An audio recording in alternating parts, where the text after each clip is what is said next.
Now, the fact that maybe the gear handle got raised, maybe it didn't, at that point, that's the least of your concerns. Fuel starvation can be caused by a couple of different things. It could have been fuel contamination. Your eyeballs saw something that I haven't heard anybody else talking about, and that was the tilt. How do you walk that line as far as, wanting to give people information, but also being too premature? Because the news media forever, they that's their business, right? They want to get the news out there. They want to get the scoop. Ladies and gentlemen, it's time to take off with Gary B. Pilot. Let's go! Air India has been dominating the news lately, and nobody has had a bigger voice on YouTube than Captain Steve. I'm going to be talking with Captain Steve today, and we're going to be doing something known as Hangar Talk. Two pilots discussing about what happened in the crash and also discussing some of the ethics when you can be talking about some of these topics when it comes to crashes. So without further ado, let's get started. Well, Captain Steve, we've known each other for a couple months now. It's great to have you on finally to do a video together. Yeah, my pleasure.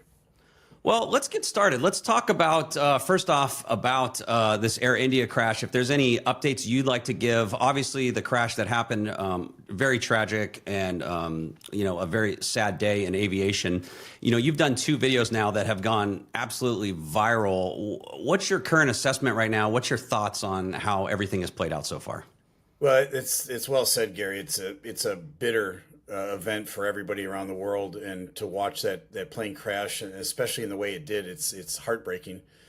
And I always tell people on our channel, my producer and we're guys that pray, and we pray before every filming, and we prayed for those people. We still continue to pray for their families. And we just want to remind people that there are actual human lives involved in all of this, and it's an ongoing thing. But as far as anything new, I put out a second video. We talked about initially there was kind of three theories, and the problem with it especially in the early stages of any sort of incident or accident, is you get one piece of information, maybe you get like 1.5 pieces of information, but it's not enough to make a definitive, this is exactly what happened. So you got to kind of throw out, these are the theories, right? And I threw out three theories. I had one I was leaning towards. I've now taken that theory and that was the premature flap retraction. It would have explained what happened, but now we've got much clearer information now that we're about 96 hours out from this thing. And so I've taken that one and I've just kind of put it to number 10 on my list. It's way down there. We're not ruling anything out because we haven't gotten the black box. We haven't gotten an official report. But I think right now you and I are on the same page with this. I think most everybody in the aviation community is agreeing it was a dual engine failure. What caused the dual engine failure? That's a huge question mark. But when you see the rat deployed, you hear the rat in your ear, you get the eyewitness testimony from the passenger that said he heard a loud bang and a flicker of the lights. That would be indicative of the rat deploying. It could be indicative of some other things, and maybe we'll talk about that. And then the captain's mayday call where he says, in so many words, I'm losing thrust, or I don't have thrust. There's four now very compelling things. Either any one of those by themselves, not so much. All four put together, you got a pretty good case for the fact that the engine's flamed out. I'm still scratching my head as to why, and I'm curious about your ideas on that. Yeah, I agree. And I think maybe let's get into that in a second. Let's start with the, it's a hard line to walk, that old saying from Spider-Man, with great power comes great responsibility. 6 months ago, I didn't even know who you were, and suddenly you blew up on the scene. It is. What's your thoughts? How do you walk that line as far as, wanting to give people information, but also being too premature? There's some people that are so hardcore in the camp of just wait till the black box is. I don't agree with that. But then there's also like wait for the, some of the information to come out. How do you handle that? Because, for example, somebody that doesn't have much of a reach, right? They could post their opinion on Facebook and that's where it ends. Maybe 100 people see it. You now have, I don't know, I think you're probably maybe at least 15 million views now combined with both videos. You make an opinion, and now there's news articles written around the world. What's your thoughts? How do you balance that as far as being responsible, but also not, waiting forever? Right. Well, that's well said. And there comes a lot of responsibility with that. And again, I'm learning as I'm going. I think we all are a work in progress. I'm no exception to that. I've always been, and you referred to it earlier, you said hangar flying, and hangar flying has been something that was really important to me over the years. And what, if the audience doesn't know, hangar flying is what pilots do on a rainy day, right? They sit around in the hangar, they have a cup of coffee, they're sitting around a round table, they can't go flying that day, and they start telling stories. And one pilot will say, "Hey, I had this happen to me. Anybody ever have that happen to them? Oh yeah, I've had that happen to me. Here's what I did." And they're sharing ideas back and forth, and that free flowing conversation is hugely important to help prevent future accidents, right? And to train pilots while they're not actually flying, but they're flying in the hangar.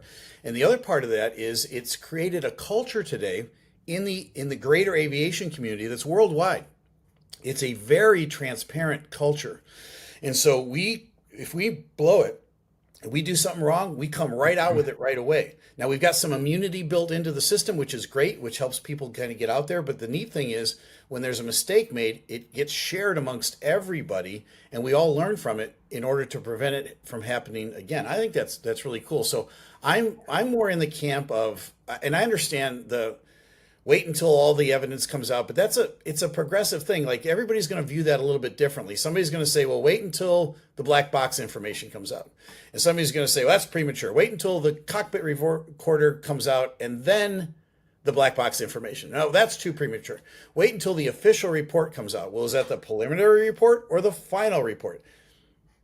I think we need to talk about these things but qualify everything carefully and respectfully to the lost and loved ones that died in this accident and say, we don't know what happened, but here are the theories. Here's what I can see right now that's evident. And if more information comes out, we're going to share that. And as we've been doing that in the hangar talking or the hangar flying on social media in this kind of new form of hangar flying that we have, we've all been kind of talking back and forth with one another, looking at each other's videos. You had a video yesterday. It was excellent. And you threw out a couple of ideas and I thought, oh, see, I didn't see that. I looked at the same video you looked at and I didn't see that. And so that's what's really cool about it. If you were sitting across the table from me, I'd go, Gary, that's excellent. That kind of changes my opinion of this, or it helps shape it. I don't know if that makes sense to you, but it makes perfect sense. And I think that's the one thing that I think none of us, this isn't about ego. This is about learning. And, it's not about who's right, who's first. It's about, hey, this is what the information I have. And this is why, some of the comments I saw already was they were happy that like, it's nice that you guys are collaborating instead of trying to compete against each other. And that's the whole point. It's not about that. It's about bringing the information together and hey, every accident we learn from something. And yeah, it's a tough line to walk because, your first video, you made it very clear that with the flap handle, it was just a possibility. You did not say that this is there. It's just, hey, maybe this is one of the options, right? That could have happened. But of course. And let me be clear about that because there's kind of some unwritten rules among pilots, and that's that you never, talk about the possibility that there could be pilot error. We're not above making mistakes. Sure. None of us as human beings, we're not above making mistakes. And this is not about pointing a finger or thinking that you're superior or anything. This is about what are the possibilities that we know. So I was on several interviews in India. I was, I think, in CNN International in India. And they asked me the question, do you think it was pilot error? And I said, I'm not. I said, you can't rule it out. That's all I said. Right. I don't know. There's 3 popular theories. At that point, you couldn't rule it out. I'm thinking now we're getting real close to ruling that out.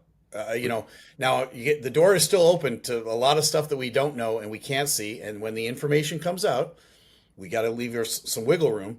But I'm thinking right now, the pilots were pretty, they did a terrific job trying to save that airplane, but they didn't really have a chance. Yeah, and I'm in the same camp, and and that's the what we talk about is the hard line to walk when you have somewhat of an audience that follows you. Is because I was at a pool party a couple days ago, and there's just friends around hanging out, and a bunch of pilots, and somebody asked what our thoughts were, and everybody, exactly like you said, we all jumped in, kind of gave our opinion, and that's the thing that people outside the industry want to hear.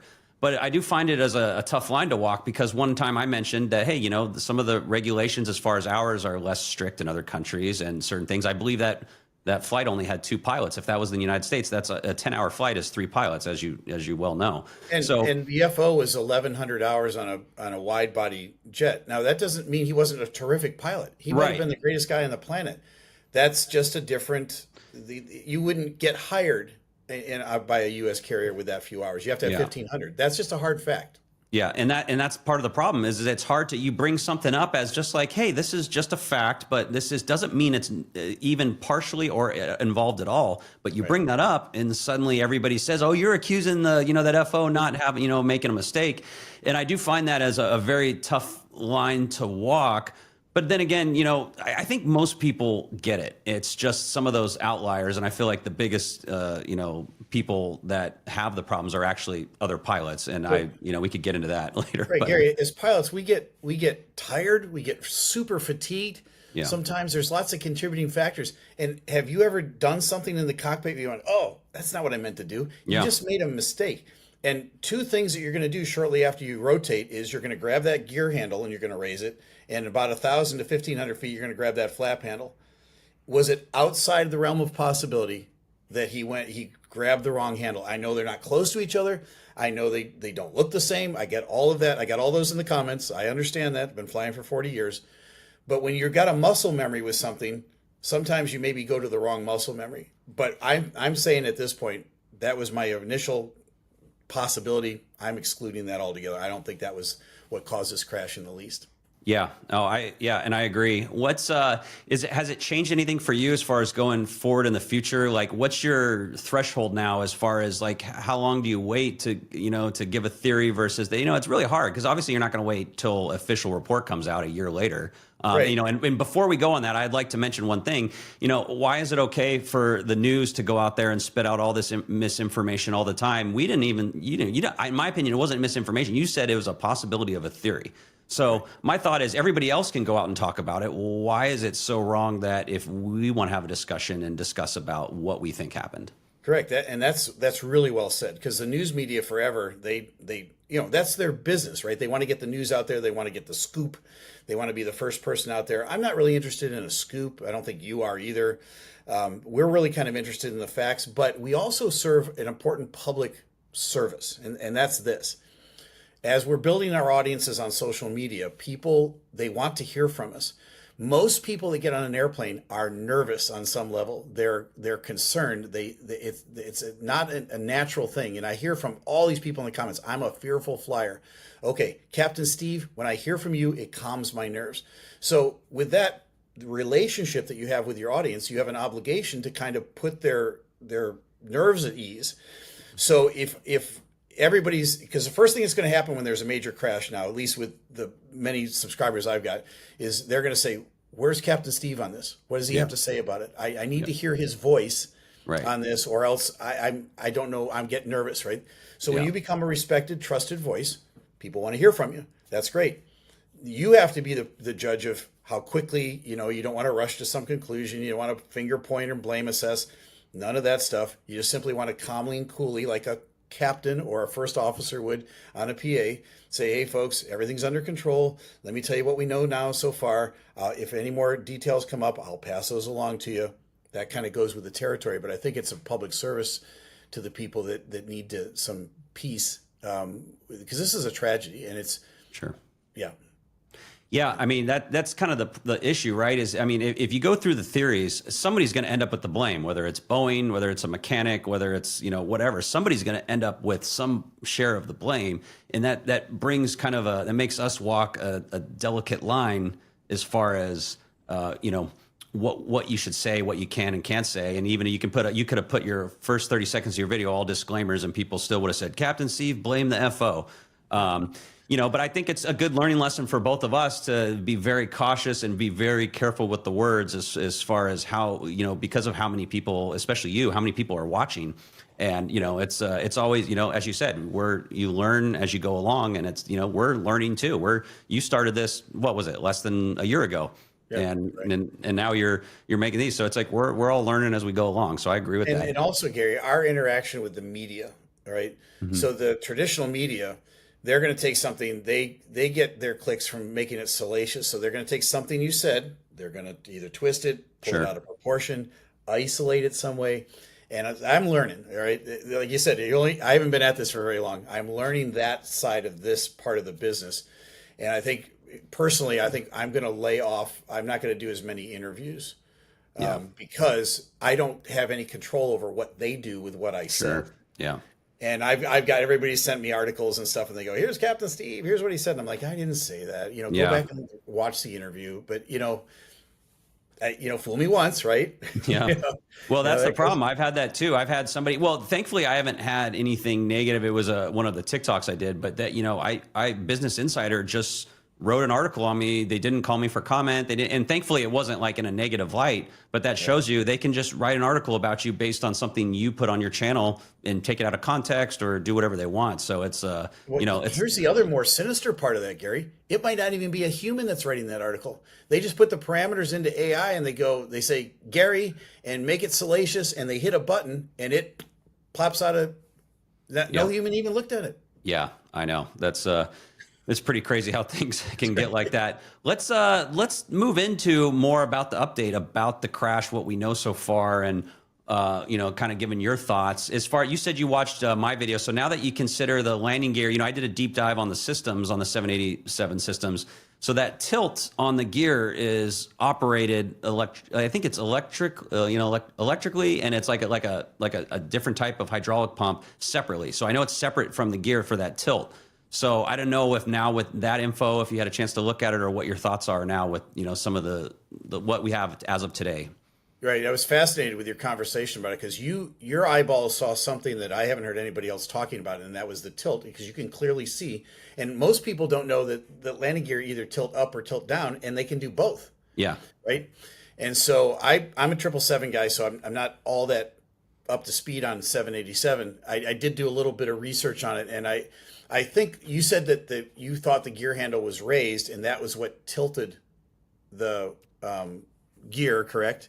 Yeah, I mean, that's so from what I've seen, putting the gear in the up position is the only way that starts that forward tilt. That is the only way you can get started on that forward tilt, because what it does is it tilts forward in order to clear the bay doors and clear up into that. Yeah, and that may be true. I think the other thing, though, that putting the handle up does is it opens up the gear doors. And I think they free fall, but I'm not 100% sure about that. I'd love to hear from the 787 guys in the comments about this. Yeah. But so, we look at this stuff and we go, there's a little bit of evidence, but you go, well, it's not, the gear doors should have been open, but they weren't. And now that starts to lean you into a category of, did they have a catastrophic hydraulic failure? Right? There's three things in the 7.8 that'll bring on, will drop the rat. And one is a massive electrical failure. Another is a massive hydraulic failure. And the third is a failure of both engines. So there's a couple of fake news. There's some people generating what they say are official reports from India.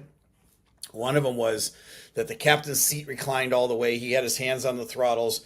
He pulled it back. There was a fight between him and the co-pilot to let go. He was trying to pull his seat back, and that's why but the rat would not have come out. You can pull those power levers all the way back to idle. That doesn't deploy the rat. Right. The engines have to fail.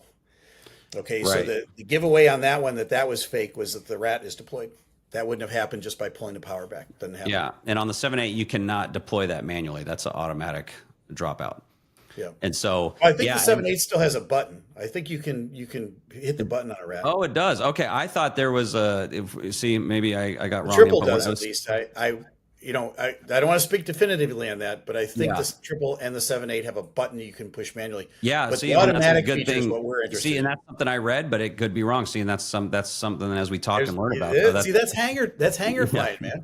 Right, exactly. You bounce something off. I totally agree. Yep. Yeah, I mean, so now that's a good point with the rat. I pointed out that the only way those powers could come back without a failure is switching off the auto throttle and pulling the power back, but that wouldn't deploy the rat. The only other thing I said, and again, this is why I just said a statement, but I didn't even follow it up. I let you draw your own conclusions, because the only other way is if you just took the fuel cutoff and cut them both off, right? Yeah. So the couple of theories about the engine failure was, one is fuel starvation. So let's say more specifically, fuel starvation to the engine would cause it to fail, to flame out. All right. Fuel starvation can be caused by a couple of different things. It could have been fuel contamination that led to fuel starvation, although the idea that happened in both engines simultaneously and that completely, my understanding of some contaminant in the fuel, mostly water, is that there's the engines kind of sputter and they kind of stall a little bit, but both of them at the same time. Yeah, so you go, okay, well maybe it was that, but hold on to that one. The other one is, and nobody wants to think about this, and I'm not, please don't beat us up in the comments. if the fuel control switches were put to cutoff, that would start fuel to the engines, right? Right, and that's why I said that, but didn't even follow. I let them draw their own conclusions because I didn't Neither even one of us want. I didn't even want that to come going out of there. my mouth. But like, hey, look at German wings and some other examples. Just and saying it's that like, that's a fact, that would be one way to do it. But I'm not saying that that's right, exactly. Me neither. But I'm just saying this is technically speaking, if you could cut, that's one way you could cut both engines off at that. So I totally agree with that. What's the theory? Have you heard about this vapor lock theory? So yeah, so let me throw out another one to you. Okay. Okay. So it's 40. I saw one METAR line that said it was 43 Celsius there. That's like 110 or 112 degrees. That's really hot. Right. All right. So they're going to have a much longer takeoff roll as a result of that. Their lift is going to be diminished. That is working against them. I talked to a couple of pilots today. I talked to a check airman at another major airline today. And I said, what do you think if they rotated, and because now the airflow through that turbine engine has to be a constant airflow. And when you get compressor stalls, it's most likely when you pitch the nose up, right? Because the air now, the relative air into the engine has changed, and it doesn't completely disrupt the airflow, but it changes the angle of it, and you could have kind of a hiccup in the engine. That's a compressor stall. Then you'll hear this loud bang, bang, bang, bang, bang, like a gun going off, and the engine will shake real hard. So let me play devil's advocate with that one. A dual compressor stall is not necessarily a dual engine failure. Maybe it could lead to that, but also the idea that you usually see some indication of a compressor stall, either like circles of fire coming out the back of the engine or smoke or something. And again, I looked at the engines on the videos and I didn't see any indication that they had failed. But you brilliantly said on your video, listening to the audio, it's not totally silent, but those aren't jet engines whining away. It's like jet engines spooling down. You're right. The engines most likely weren't running when they ended up crashing into the building.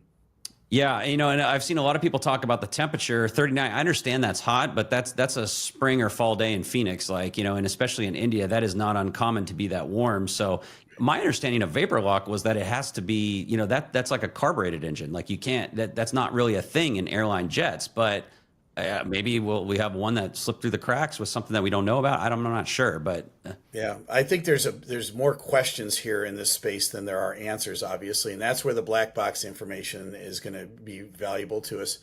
We're just kind of speculating about the things that could cause both engines to fail at the same time.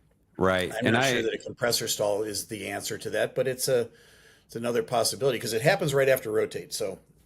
Right. And see, here's a text I got today from somebody that claims that they had some info. Now, again, this is totally just speculation. I can't verify this, but the format of it is very good. Looks like it has a lot of details and stuff. But this says that during transition from ground to airborne, the electrical configuration, the aircraft experienced a cascading dual engine FADEC failure. And they said the root cause was uncommanded bus transfer failure due to something. So it's basically saying the full thing, and it sent the power back for 4 to 5 seconds and couldn't recover in time. Right. So there's your key to the fake part. They use the language root causes. Yeah. Right? That's not something you're going to see in an official report. Right. And there's about 6 different versions of that same. It's a long, detailed report. It looks like it's official. Yeah. Think about the scammer that sends you something that looks really official. Yeah. I should click on this, right? Right. There's somebody out there or some buddies out there generating a whole bunch of these. And if you put them all side by side, they look almost identical. And they've got like 6 different root causes for why this accident happened. And it's a shame. Why are there people out there that do this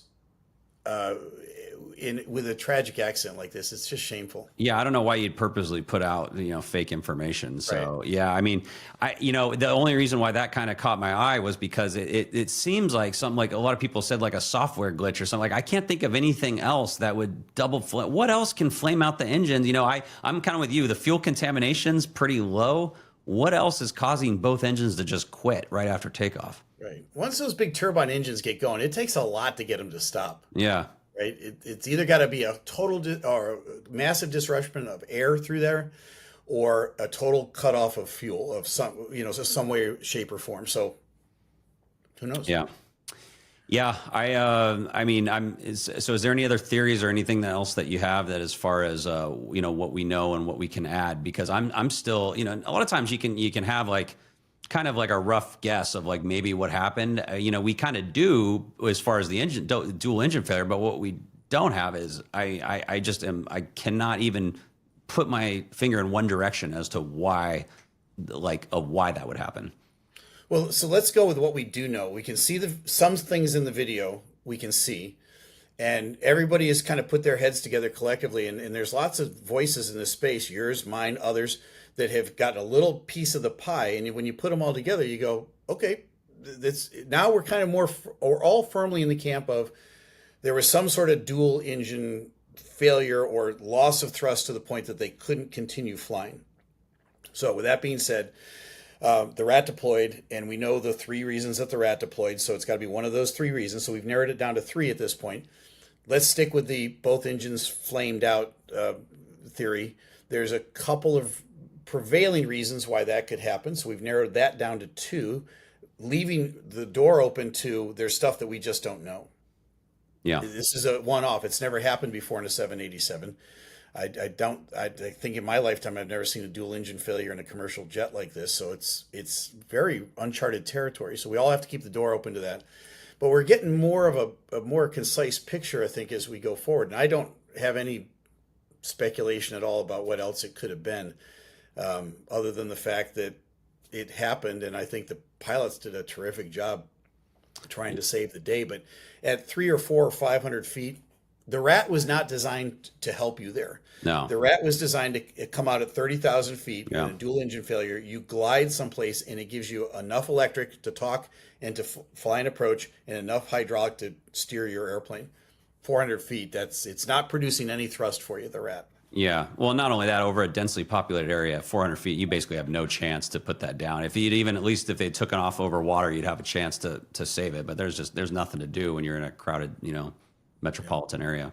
But I think you helped with your analysis yesterday. You helped with the sequence of events. So they get to, you're an FO, I'm a captain. I've been an FO for 30 years. So we both understand the world that we operate in. You're rolling down the runway in your wide body. You get to, the first thing you hear is V1, right? And that's usually an automated voice in a 777. That's a speed where you got to go flying. You're not going to stop on the runway now. So you're committed to go flying. The next thing you hear from the pilot monitoring, not the pilot at the controls, is rotate. At that point, the pilot at the controls smoothly pulls back on the nose. We see that in the video.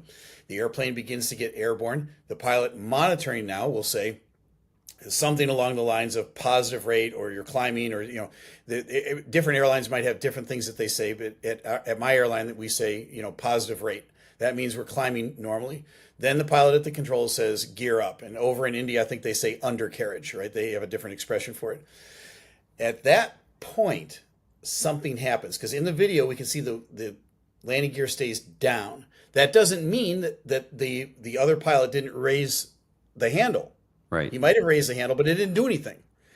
That maybe it was simultaneous with the engine failure at that point. Now you're not really concerned about the gear. And it's all done here, right? Because the first indicator you have that something's gone wrong are your ears. So you're rotating, everything sounds normal. You might say gear up.